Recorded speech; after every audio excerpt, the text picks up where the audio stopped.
Hey, welcome back, everybody. It's time once again for another episode of Health Talks with Dr. Trinh. The one show, maybe the only show that shows you the path to a healthier life, one conversation at a time. And today, we've got a conversation with people, it seems like it's halfway around the world. Who we got with us today, Dr. Trinh? Yes, this is kind of like my family in the Philippines. This is Anne, Carl, and basically this is the team that makes everything flow. The podcast we do, the social media that we post, whether it's on TongueOut or on Health Talks or other locations, or LinkedIn or TikTok videos. TikTok. You're not a TikToker, are you? Oh, yeah. Yeah, you got to see my ice bath video. Oh, okay. Do you dress up as a brain or anything? Do you do anything like that? Do you have a giant brain this is costume? the team that makes it happen. Okay. In the background. Yeah, where I would just go do a talk or a lecture and they'll put it on a podcast. They'll create snippets of videos and short reels and things of that sort and put it on social media. So, this is an extension of Dr. Trin's team here in the Philippines. Welcome. I have known of your existence, but we've never connected before. We've never talked face to face here. And I wore in celebration the T-shirt that says it all. There's only three things to do in life. You eat, you sleep, you podcast, and then you repeat. Hey. You do it all over again here. And the same could be said for social media. You eat, you sleep, you do social media, and you do it all over again here. Welcome. Why don't you identify yourself? All right. So good morning. And we're just very thankful to be, invited. Again, as Dr. Trinh and Paul said, I am Anne Garcia, and with me is my husband, Carl. And we are part of Team Dklutr, which is actually, it just warms my heart and it makes my heart sing that Dr. Trinh said that we are an extension of his family, because that's precisely how we feel about Dr. Trinh as well. So a short just introduction about us. Right. So again, we are Team Dklutr, and we are a digital marketing agency here in the Philippines. I know that the rest of the team is just watching live. So hi, everyone. Hopefully, we'll get to invite you later before the episode ends. But again, thank you so much, Paul. It's so nice to, finally be on air with you. We've been producing this show for, I think, since 2021, so about 2 years now, and it's actually a dream come true, a bucket list for us to be able to be on the same arena as you. So how did you guys get into doing what you're doing? Give us some background, and then how did you meet Dr. Trinh half a world away?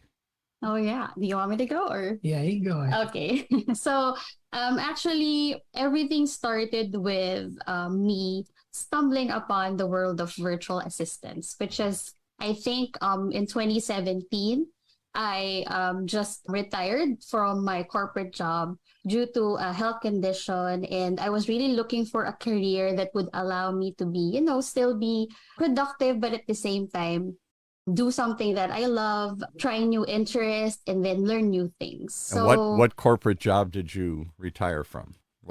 It's actually still in marketing, but I'm part of a large commercial bank here in the Philippines. So I handled e-commerce and digital banking, which was, I think, 9 years ago or 8 years ago, if my memory serves me right. So I was in virtual assistance. I handled several clients until I met this woman named Jacqueline Malone, who hired me back then to be a podcast editor. And then the rest is history. Like any business, our team or our agency also grew a lot during the pandemic, because there were a lot of businesses that needed to bring their brick and mortar shops online. And at the same time, there were people who started master classes. There were business people who needed to establish their personal brand. Right. So that was really how we were able to grow that opportunity and, enjoy the team, the agency, the business that we have today. So how did you meet him, Dr. Trinh? How did you stumble upon these people in the Philippines? Well, when we started our show together, Pa, you told me, make a podcast out of this. I followed your instructions, and here we are, and here's the podcast team. There you go. Well, I guess what I'm getting at is the Philippines is a very common place now for Americans to find virtual help, whether it's scheduling, whether it's editing, whether it's posting, it's all these back-end offices. And I wonder how you find good help in the Philippines, because there must be there's millions of people doing this now. And partly because there's always been sort of a connection between the U.S. and the Philippines, dating back through our long, sometimes troubled relationship with the Philippines and whatnot, and the fact that you're speaking English. You know, I'm not looking for a digital assistant in Vietnam. So, talk about that. How has this grown into being such a big industry in the Philippines, and how do I find somebody? I don't know anybody in the Philippines. Well, now you do. Now I do. So we'll ask our husband here. How did you get it brought into this thing here? Did you jump in and say, here's a great opportunity? And then how do you market yourselves in the midst of millions of people doing these things, or a lot of people doing these things? Yeah, that's a good question, Paul. I think the reason why the Philippines is marketable when it comes to virtual assistance is that majority of the people here, if I'm not mistaken, is about service-based. Mm-hmm. And we are taking English classes seriously when we are in college. And at the same time, we wanted to make sure that we are ready for international communications. Yeah. And then we learn a lot of business process to make sure that whatever it is that is needed abroad can be sourced out here. And not to mention the fact that we are low cost when it comes to our services. Yeah, I mean, it's very cost efficient. And at the same time, I think it's a natural path for Filipinos to, I would say, stumble across this industry just because we're very amiable people. Like, it's easy to work with us. It seems like it. So far, you haven't. So far, I haven't said to myself, "Oh boy, these people are trouble," or "These people are difficult." I don't like these people. Thank you. Philippine culture, I know very little about it, other than here in the United States. Mhm. I know that many service-oriented professions, like nursing in particular, or maybe like social media, are filled with people from the Philippines. Is that a natural? You said the culture there is that everybody seems to be kind and they want to be helpful, so they gravitate into jobs like nursing and social media rather than being, I don't know, a stockbroker or a car dealer, something that seems to me more abrasive and, difficult or whatever. I don't know. I don't see a lot of Philippine people pushing car sales on me. You know what I'm saying? It's like they seem to be in kind of professions that are helpful and they're kind. And is that just a stereotype or is that real? It's both a stereotype, but it's a stereotype for a reason. Right. Because, yes, you're correct.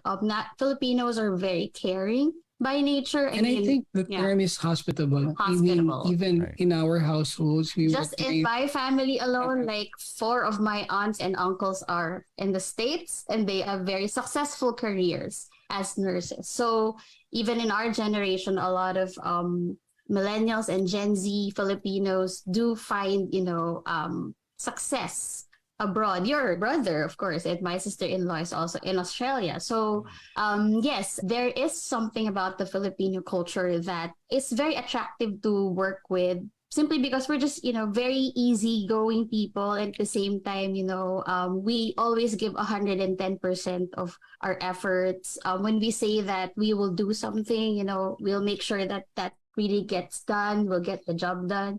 And I do love how Dr. Trinh also phrased it earlier, that he said, this is the team that makes everything flow, because that's everything that our team represents. I don't know if you noticed, but our team is called Dklutr. We kind of played with the spelling a bit, but the reason why we named our company or our team or our business that is because our mission is to help businesses, innovators, entrepreneurs, creators to just streamline their workflow to make sure that, everything is enjoyable, organized, productive, efficient, so that they can, focus on the more core parts of their business. Like in Dr. Chin's case, he can just focus on, being the best doctor that he can be. He's the premier doctor. The best TikToker he can be. He can be the best TikToker. TikToker he can He's be. Or he even can spend more time in the gym. in the gym.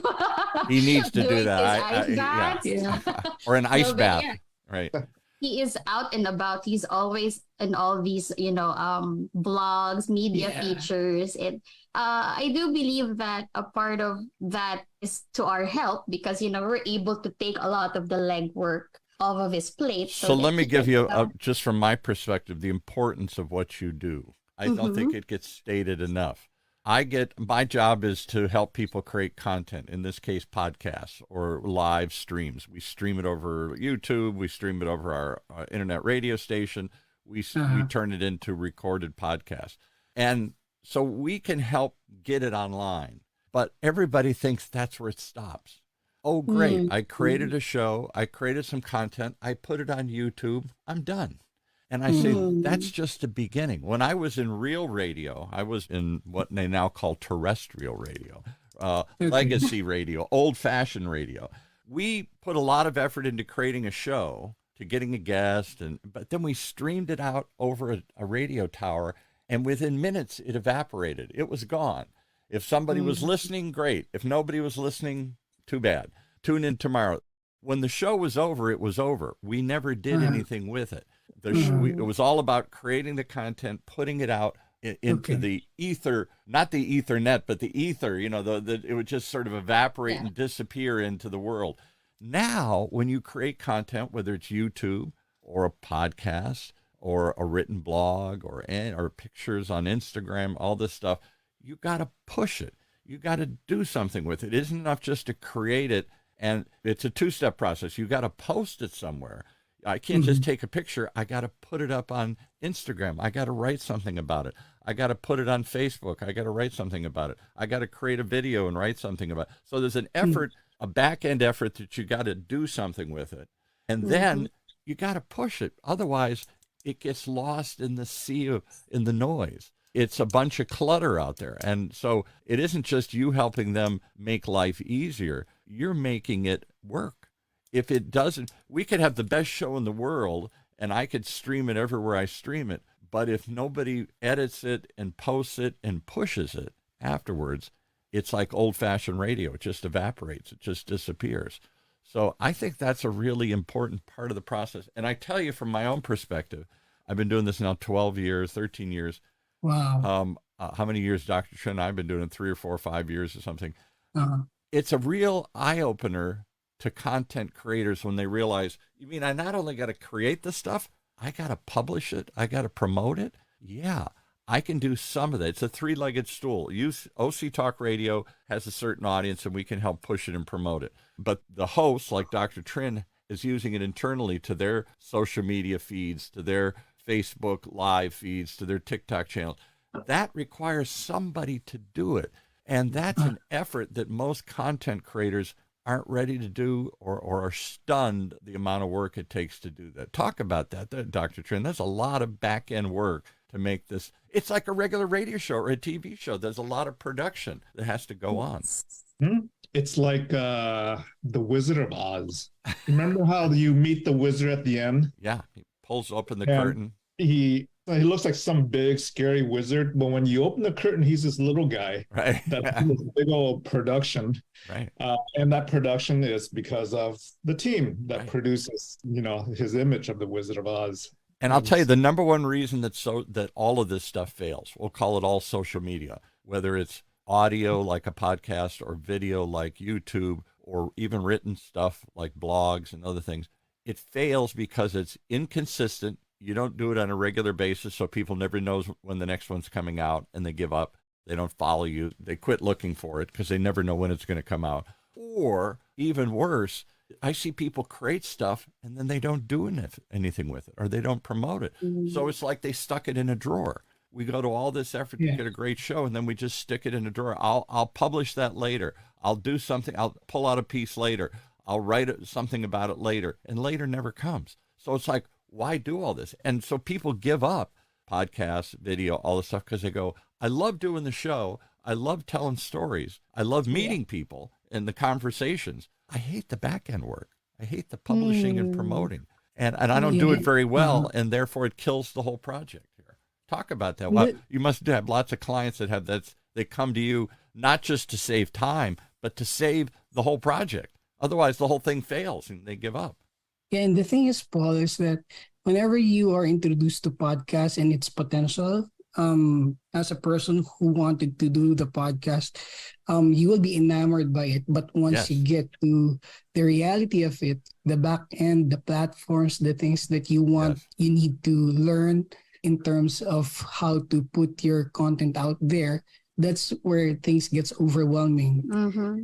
So if you are not prepared to do such things and you have a lot of things on your priority list, you might kiss your podcasting dreams goodbye and be hindered by these. Right. Or in the same thing, YouTube, TikTok, Instagram, all these channels we have available to us. If you don't realize what you're getting into and have a team to help you, you can drown in the details. You can give up doing it, not because it doesn't work, but because you don't have the time to make it work or the team to make it work.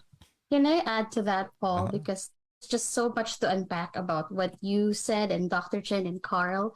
But before I do, our team chat is just blowing up because I can see the notifications, and our operations manager said, Ron said, well said, Paul. So there was something about what you said earlier that I really wanted to just nail down. And it's about extending the life of your content. Yes. I love what you said earlier about the radio show just evaporating into thin air. That's where we come in, and that's what we really thrive on and we get excited about. Like, we like extracting the gems, the treasures inside each episode to highlight something that, Dr. Trinh said something about this, and Paul made a very witty comment about this episode. So always. That happens always. Always. So you'll definitely see those tidbits, those clips, that footage here and there. We're going to quote you. And the beauty of it is that if you go to Dr. Trin's page and any of our clients, most of the content you'll see are things that you guys said like 6 months ago, 8 months ago, red light therapy, CBD. These episodes are like 3-4 months old. But when you read it, it's still fresh information, and you get so much value out of that 1 hour that you guys talked about. Let's talk about that for 1 second, because that was, to me, a shocker when I started this 12, 13 years ago. I thought it was all about creating the content, good conversations, good guests, good information, right? And I still believe that. But I didn't realize that it isn't like the old movie, the Kevin Costner movie, Field of Dreams. Build it and they will come. If I simply create good content, somehow it'll get found virally. Somehow people will share it. Somehow magic. All I do is just put it out, and then the magic of the internet discovers it and finds it and everything. It isn't that easy, particularly in today's world. Because when I started, there were 250,000 podcasts. Imagine that. There were only 250,000 podcasts. Now there's 2.5 million and growing. Might be 3.5 million. The simply channels like TikTok and Instagram didn't exist. So now you've got all these places to do this stuff here. And it just means that you get lost. If you don't do it right, you don't do it regularly, you just do it randomly and whenever you feel like it. All that effort goes to waste if you don't promote it and push it out there properly. Yeah. How did you learn? I was going to say, how did you learn to do this? That isn't easy to figure this out. Well, content repurposing and just finding those gems, it's a skill on its own that you really, get to practice. And a lot of it has to do with the fact that we really love what we do. Like we treat our clients' shows and their businesses like our own. Their success is our success. Their challenges are our challenges as well. I mean, that's how we value our clients, our shows that we produce. And to your point earlier about Field of Dreams, suffice to say nowadays, really have to fight for that digital real estate, that space, that attention to get found. Everybody's holding up their. Imagine everybody going. This is my analogy. This is my way of viewing it. Imagine if we all went down to it, and this is so old-fashioned, I'm going to date myself. In America, in small towns like the ones I grew up in, there was a town square. There was the center of the town, and they had a little bandstand, and they had a place, and people would gather to hear concerts in the summer, and they would hear debates. And this is a very romantic image of America that probably doesn't fit most people anymore. But it was a place you gathered, and then you stood up and you talked, and you, whether it was the town hall or the town square. Town hall, that was my thought. Yeah, it was a place everybody came together as a community, and you talked. So imagine if everybody in town showed up and started screaming at once.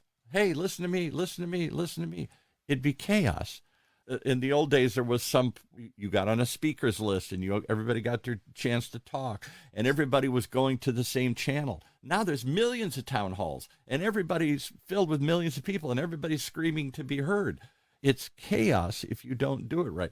The internet has a protocol. There's ways to get found. There's ways to get discovered. There's ways to share. There's a way to get heard more than just showing up and waving your hand or screaming out loud. And that's what people don't realize. So there's lots of channels, and it's not easy to get heard on any one of them anymore here because there's so many people there. And this is where podcast strategy will take place when it comes to our experience, because the thing is, you need to identify your audience behavioral patterns in order for you to come up with a very good content so that when they consume it, they value it the most. Right. And maybe they'll share it. That's what everybody's dream is. They don't just listen, but then they'll share it. Precisely. Right, exactly. Yes. So also, I would like to give credit to the technical backend that we have in the team, because when we started this company, we partner with the guys who knows the technical know-how in terms of enhancing the audio. Without them, as much as we wanted to do the editing and gem mining of repurposing the content, it will be a difficult task. Yes, because podcasting is still primarily an audio experience. Right. So even if, you're just recording at the comfort of your room, such as us, making those little investments of just, a little bit of soundproofing, investing on a mic that's not going to break the bank. I mean, those are little things. And isn't going to irritate the listener when they hear it. That's another common complaint I have. People come to me and say, I want to do a live show, over our radio station, over our podcast channels. I say, great. Who is it? What do you want to talk about? Who do you want to go after? Who's the audience? And we talk about all this pre-production planning, like we're making a movie. And then what's the story? What's the sound? What's the theme? All this effort we go into it. And then I say, how are we going to make this sound as good as possible? I offer a studio where people can come into, but not everybody can do that. Dr. Trinh doesn't come in very often. So now they have a home studio and other things. And the number one problem with content is they don't do it very often, and doesn't get found. They don't know what to do with it. This number two problem is it's more than just the conversation. It's the quality of the recording and the quality of the conversation. And when we're all using Zoom, we think, well, that's easy. I'll just be anywhere. But it sounds like this, and it's raining. And you're wondering why this content's not working. Nobody's listening because they can't understand it. Talk about that, the difficulties of trying to fix something. People always say, well, just fix it. I said, I can't fix it. Garbage in, garbage out, the old computer idea. I can only fix it so much if the sound is bad, if there's airplanes going by, if the lighting is terrible, all this stuff here. So I'm always trying to work with them to get the best quality possible. But you can improve it, but you can't fix it if it's bad. Agree. If you're in a restaurant business, you don't want to serve an uncooked food. There you go. So it's like serving an uncooked food.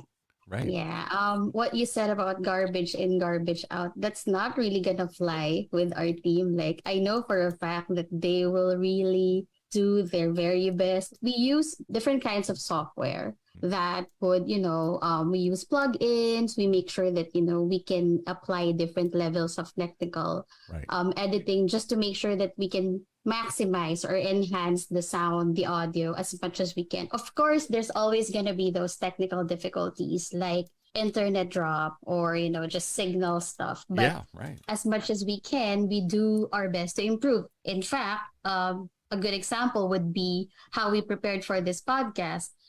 Actually, an hour before our call, we already set up, we practiced with our team, we made sure we recorded and listened to the recording to make sure that, we're not capturing any unnecessary ambient noises like the AC, our dogs barking or something like Right. that. Yeah. Thankfully, it's almost 12 midnight here, so there are Everybody's not, asleep. like, yes. It's actually advantageous for Perfect us. time to record. Yeah. Yes. So Yeah. let's, and with the time left, let's talk about one other third problem. We talked about people jump into this. I want to be a TikToker. I want to be on Facebook. I want to be a podcaster. I want to be on YouTube. I want to do all this. And then there's some planning. I help them through the planning and I help them produce the content. But then they got to promote it and they got to post it and they got to push it out. That's where you guys come in. The thing that shocked me the most about all content, whether it's a podcast or YouTube, is how long it lives. When I did real radio, the shelf life was 30 seconds. It immediately disappeared the minute we put it out. Nowadays, when you record it and archive it and store it on YouTube or you put it on Facebook, people suddenly stumble across it 6 days, 6 weeks, 6 months, 6 years later, like it's brand new. I'm watching a Netflix series. I think it was on Amazon originally. It's not Netflix. I think it was on Amazon, called Vikings. And it was a very popular series. Everybody loved the Vikings. And somehow I didn't get into it. I didn't watch it. And the other night, a couple of weeks ago, I'm looking for something to watch. And I said, oh, there's that series. I wonder what, I never did see that. It's 5 years old, 3 years old. And I start watching, I get hooked on it. Now I've been watching it for weeks. Every time I come home, I race to go watch the next episode here. And I laugh. This team has long since left. They stopped producing this show years ago. And yet to me, it's brand new. And I'm telling people about it. And I'm giving them a plug today. It lives on. Does this stuff live on for 20 years? Does Dr. Trin's show on red light therapy going to get found 5 years from now, 10 years from now? And people are going to react like it's brand new? If that's true, then you better make sure you store this, that you record it right, you store it right, you do something with it, because it doesn't disappear anymore here. Talk about that. It lives forever almost. Wow. I'd love to. But before that, I do want to ask Dr. Trin, because Dr. Trin is a good example of a lot of our clientele. And I do want to ask, Dr. Trin, do you enjoy the promo part of podcasting? Like, do you enjoy sharing content? Do you enjoy, posting on social media? Finding the right social media tags and all the other stuff. The SEO to get it maximized. I'd love to, I'd love to know. He loves that stuff. That's what he lives for, yeah. Yeah, absolutely. And it's much needed as well. The reels, the short clips, things of that sort. If you go on our Health Talks Facebook, the short reels gets the most views. Yeah, I'll bet. Very interesting. Yeah. And the little sizzle, right? Right. Because everybody wants you to digest it down. They may listen to it. This is the way it works for me, at least. People are stuck in their car. They're at home. They're at the gym. They got time to kill. Yep. And they can't read because they're mobile or they're moving around. And they only got a 4-inch screen, so it's hard to read anyway. They're all on their smartphone here, so there's only so much space that they can read. So they really want to talk. They want to listen or they want to watch during that time. I got time to kill. Tell me a story.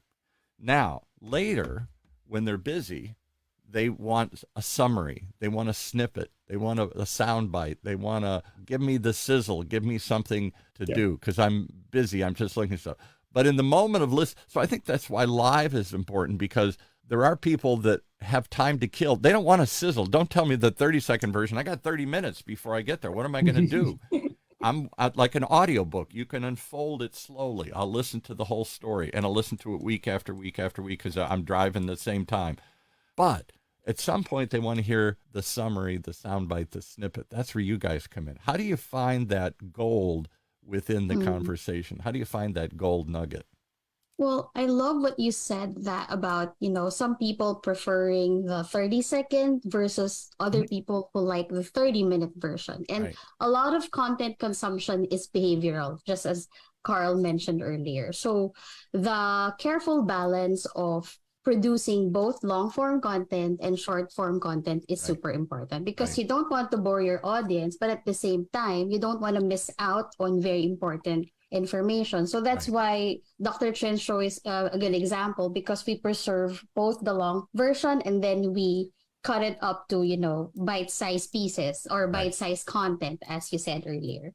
And I do also want to point out, because you mentioned about people finding out about an episode that Right. was 6 or 8 months ago. Right. Of course, there's that issue of making sure that your content is up to date or still accurate or relevant. Especially in Dr. Trin's space, or in your space, it's medical Right. or pharmaceutical, or health. So there's always gonna be new developments. That's why it's also important to infuse new knowledge, new information. But that's the beauty of it too, is that you don't have to start from scratch. You can always come back to that episode and then just do an update, which is what Helene from CBD, Dr. Chin's team as well. Right. That's more or less what they do, is they update information, and that becomes brand new content that's gonna live on for the next 16 to 18 months. So I'm curious about one other question. Maybe everybody can answer this stuff here, but people always ask me, what should I do with it once they start a podcast or a video or a live stream or whatever they're doing here? And I help them. We help them plan it. We help them produce it. I don't help them post it and push it and promote it or whatnot. That's up to them. One, because I wasn't sure what to do with some of them myself. And two, because that's a lot of extra effort to do it. And usually I assume that the host has some team, has a marketing person, has a website design team, has a webmaster, maybe has a PR agency, has somebody handling their regular communications and doing this. So they probably have somebody in place to do it. They don't have somebody help them produce it, but they might have somebody help them promote it. And so the question everybody asks me is, what do I do with it? And specifically, where do I put it? In Dr. Trin's case, he was just streaming it live. I kept saying, well, you've already done the effort. Why don't we make it as a podcast too? Why don't we spend a little time and effort to take the recording, polish it, promote it, push it out? There's another potential audience for it. And now you can pull out a little piece of the video and make a YouTube short, or you can put it on Instagram. Everybody's got their strategy for doing this. But the answer I always give is this. What should you do with it? Everything you can. As much as you can, because you never know where your audience is going to find it anymore. You never know. There's platforms that you like and maybe your audience likes, but there's all these new places and new uses for it. And you've already done the hard work. You came up with an interesting topic and a good guest and a good production. Why just put it out over one channel? Why not put it out over multiple channels? And that people are like, oh, I never thought of that. Repurposing, reusing it, as many creative ways as you can. Do you help clients do that? Say, hey, you don't just take your video, don't just take your podcast and put it on YouTube or iTunes. Let's chop it up. Let's reuse it. Let's repost it. Let's do other things with it here. Talk about it. You're getting more out of your investment. The hard part is to come up with a good show and a good topic and a good guest. Why just put it over one channel like we used to do with radio? It went over OC Talk Radio, and that was it. And we never did anything else with it before, during, or after. What do you tell clients to do with it, and how do you help them figure out what to do with it? Yeah, it depends on what the client's needs. I think it's a good idea to put your content out there on different platforms, but whenever we engage with clients, we want to understand why they do it and where do they want to put it, right, so that we can be efficient in terms of putting their content out there. I think one of the most important things is that whenever someone desires to have a podcast, that person needs to understand the purpose of it so that he can reach out to a specific audience. Just like what you said a while ago, that it can be lost in the sea of audience, because the podcast industry have very wide doors. I mean, right. If you want to start a podcast now, you can do so. Get a mic, stick it in, record it.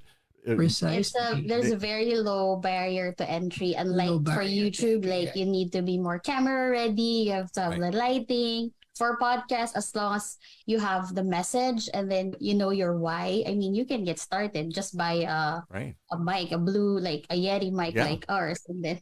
Right. That's the classic. That's been around forever. The challenging thing is, how are you going to attract your audience and keep that audience to stay with you for a very long time? That's because Dr. Trin has a very dedicated group of people now that follow him. They've been to his talks. They've been to his social media. They listen to his live streams. He's got a connection with these people and a consistent way to reach them. So they're expecting, they get a newsletter. They get subscribe to a podcast. They watch his YouTube channels. maybe they don't watch them all, but they've got some pattern that he's established. He's created some value, and he does it consistently. He does it persistently. He does it professionally, and they come back over and over again. It's easy to get people to listen once. It's hard to get them to come back a second time. You said it perfectly, Paul. That's the reason why we want to scale our services to cater to these clients' needs, because podcast is just one aspect. Right. In order for you to come up with a good engagement in terms of reaching out your audience. So we do email marketing, we do strategic planning, we do a lot of stuff here in Dklutr to make sure that we were able to help our audiences, our clients reach their target audiences. I want to get Dr. Trin's theory or ideas on this here.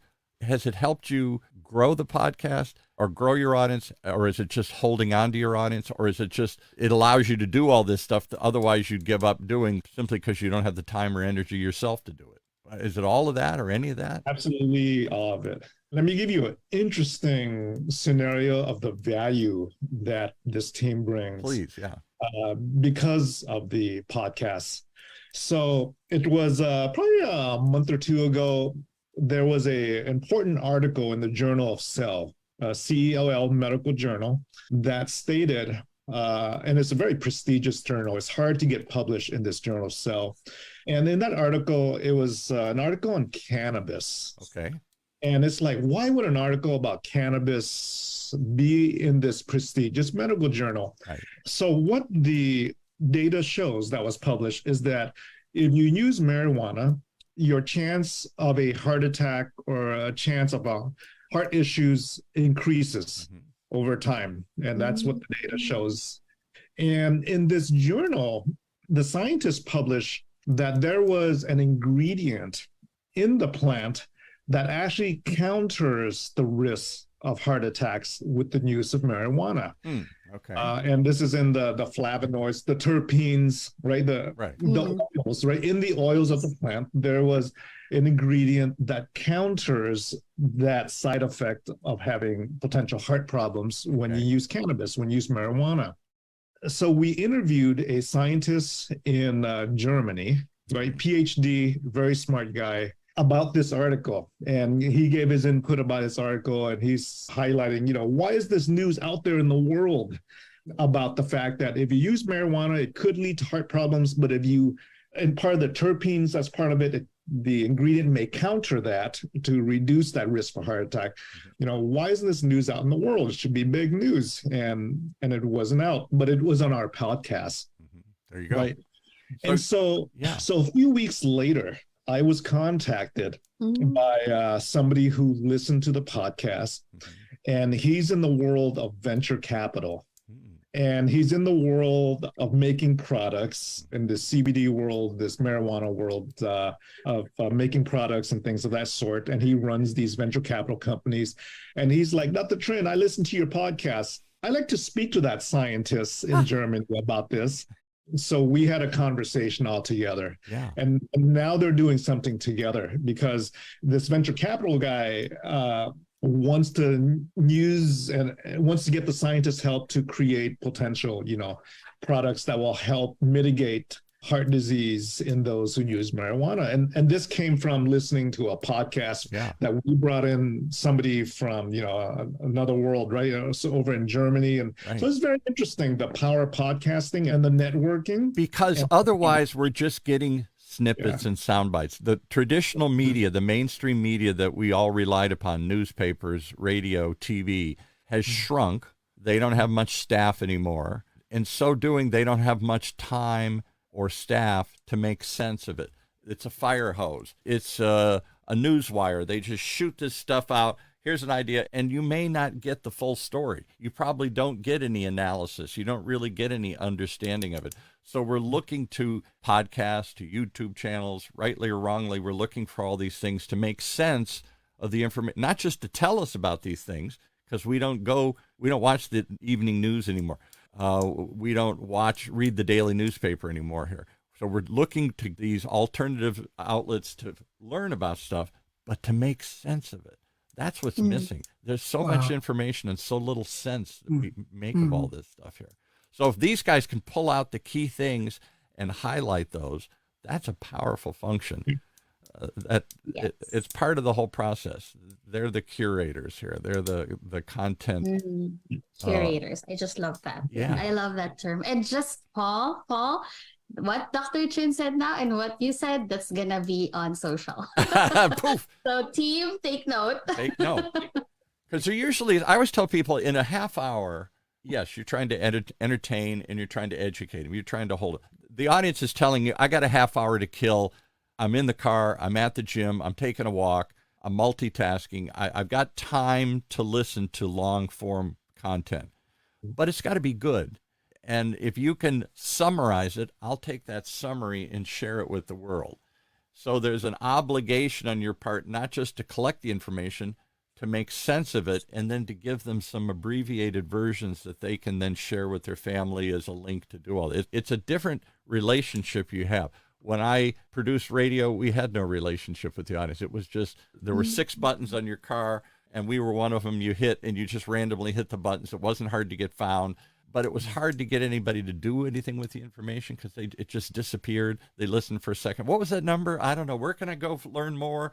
There was no follow-up. There wasn't a conversation. It was just, It was like a billboard that drove by, and if you didn't write it down or memorize it, that whole information was lost. So it's a whole different world that we're in here. Talk about, Dr. Trinh, why you're in this world. That's the question. We had a guest that came on once. I don't remember who it was. And in the pre-interview, we're talking about this, and the guest had written some big book or something. It was somebody big in the medical world. And he was really grilling Dr. Trinh. What's your ROI? What's your return on all this investment? Show me in dollars and cents. You did this. You made this. You did this. Something happened. And you were kind of like, I don't know. I know if I don't do it, none of this stuff happens. But I can't always point to exactly this. You just give them anecdotes. Well, let me give you an example. I did this, and I'm now on the board of some company because they heard about me. Or I did this, and I met somebody, and now I got to talk over here, or I got a connection over here. Are we too obsessed with an immediate result? Should we be more patient? It's not all about ROI. It's what's your passion, what's your expertise, and what can you share with the world? Yeah. What can you educate them, right? And so I've gone from seeing patients, every 15 to 20 minutes and educating one patient at a time, right, to educating now the public. A ton of people. A lot of people, right, through these events, through these podcasts, through social media. And so my reach is bigger from this. Right. And whatever the ROI is, it doesn't matter. It's about how you can make this world better with the content that you have. Amen. And that's hard to justify sometimes because there's an expense. You pay me, you pay them, you pay other people. There's an effort on your part. You got to get guests. You got to do things with it. You got to go out and speaking. You got to follow up and do things. There's an effort that goes with this. And if you don't immediately see a payoff, too many people quit. And I'll give you a perfect example. I had a guy did a podcast with me for years until he retired. He did it for 3 months and he quit. This is way back when. And 3 years later, he called me up and he said, I want to restart the podcast. I said, oh, great. I'd forgotten about you. Why? He said, I didn't look at it in the right light. He said, I wanted to go out and have the phone ring immediately. I wanted to put out a podcast and have the phone ring and somebody to hire me the next day. And I immediately know, like an ad, I spent so much, I got some back in return. He said, what we didn't realize is the long-term, the slow effect of this thing. He was a sales trainer. And he said, we started quizzing people who were calling us out of the blue. Gee, we must be doing something right. Our website must be performing. Our social media must be performing. We'd ask him why. And he said, in your case, people kept coming back and say, I heard your podcast. Or somebody referred me to the podcast. Or you don't remember, I was on your podcast 3 years ago, and I'm finally ready to take action and do something. And he said, when we went back and counted it, the money we had made was, I think he used the figure like $300,000-$400,000. Extra business that at first they weren't sure where it was coming from, and they realized it wasn't just the podcast, but it was accumulation of all this stuff these seeds that they'd been planting took 3 years to finally sprout up and do it. It was the funnel that they were building that helped bring them business. But it took 3 years for that to come to fruit. They wanted it to come to fruit in 3 days. They wanted the ad to pay off immediately, the social media post to have an impact, the podcast to measure how many people listened to it and how many called immediately. It doesn't work that quickly, I don't think, anymore here. Talk about that, whoever wants to deal with that. I think we live in a world where we want immediate results, but the results aren't always obvious for sometimes years to come. That's a long-term investment to do TikTok, social media, podcast, YouTube, pay these people to produce stuff. And you're saying, what's happening? What's happening? What am I getting at? Then all of a sudden you stop and you see your business shrink. You realize the power of it only later after you stop doing it. But talk about it. How do you deal with your clients' expectations? They must all want an immediate answer. How many people listened? How many people watched? Well, analytics and the numbers are important because it helps you reach goals, right, and it helps you gauge your performance. But we are very fortunate, I'd say, that our client list consists of people like Dr. Trinh who are not just business people, but they have passion and they right, are very committed to their mission, their advocacy. But of course, profit is still a part of it. Now, I would say that there's a saying, slow and steady wins the race. So right, it's not necessarily, and sometimes, honestly, going viral can be a curse in the sense that especially if you don't know what you need to do with that right, instant fame of going viral. I see a lot of businesses on TikTok that, you know, they went viral, they ordered a lot of inventory, and then after that, the initial run, it disappeared. Yeah, exactly. They don't know what to do with their business, and then they become depressed. They don't know how to proceed or move forward. There's a certain level of maturity that comes with, you know, handling everything about the business. But yes, I do agree that podcasting and just being consistent online or in the digital space does pay off. I mean, we know of clients similar to what you said that they were able to get book deals out of their show. I can give you 100 crazy examples of people that got something they didn't expect. It's not why they did it. It was an unintended consequence of putting themselves out there. They got a job, they got an offer, they got a unintended. It is a product of the effort. It might not just be a straight line or a straight journey. Unexpected then. Maybe it's a bonus that they found by doing it. Well, we're running out of time. There's so much more to talk about here. It's a powerful thing that you guys do. You do it cost effectively because you're in the Philippines, and I guess costs are different and labor is different and other costs are different, but you still have the expertise. You know, I think the perception is too often two problems. One, that I'm dealing with people outside of the U.S., and gee, it's going to be cheap, but cheap isn't necessarily better. You know, they're going to create a lot of garbage or something. And the other expectation I always clarify with people is it isn't important how many people listens. It's important who listens and what they do with it. And I'll give you two examples of that. One was Johnson & Johnson. They produce soap and detergents and deodorants and everything, biggest consumer products company in the world. And a couple of years ago, they shocked the advertising world when they fired their agency, their ad agency. And they said, we're tired of you just telling us how many people saw the billboard and how many people listened to the podcast. We're just tired of these numbers. What did they do? Did they just listen? Did they listen to the whole show? Did they buy the product? Did they share? It's not just about raw numbers. Well, 80 million people drove by the billboard, so that was a good billboard. Well, not if the right people didn't see it. And so we're so consumed with numbers that we just think it's important to get more. More is better. And I have this conversation all the time. I say, it's not how many, it's who listens and what they do with it. And if it's good content and they take action, it leads to something, then that one thing might pay for your whole effort of social media here. But inevitably the people say, I say, it's not important how many, it's who. And they say, yeah, I get it, but how many? Is that the only thing we can measure is how many? It's hard to measure this unexpected benefit. It takes time to see that. I want some immediate measurement, and the only immediate measurement is numbers. Is that the only thing that matters? Absolutely not. We don't focus on numbers. I mean, we've had the president of the Global Alzheimer's Platform on our show, and that's a podcast. We have the CEO of Memorial Care Health Systems on our show. And so, it's not always about the numbers. I mean, I get that the numbers give you a trend. You can see if you're going up or down. You can see if that one works more than this one does. But if you're just focusing on numbers, for example, like I have 10,000 followers on LinkedIn, and it always sounds impressive to me. And yet I don't really know what I'm doing with it, other than I just keep putting content up, and it's hard for me to justify, have I gotten a lot of business out of it? Have people called up and said, I want to run an ad, I want to hire you?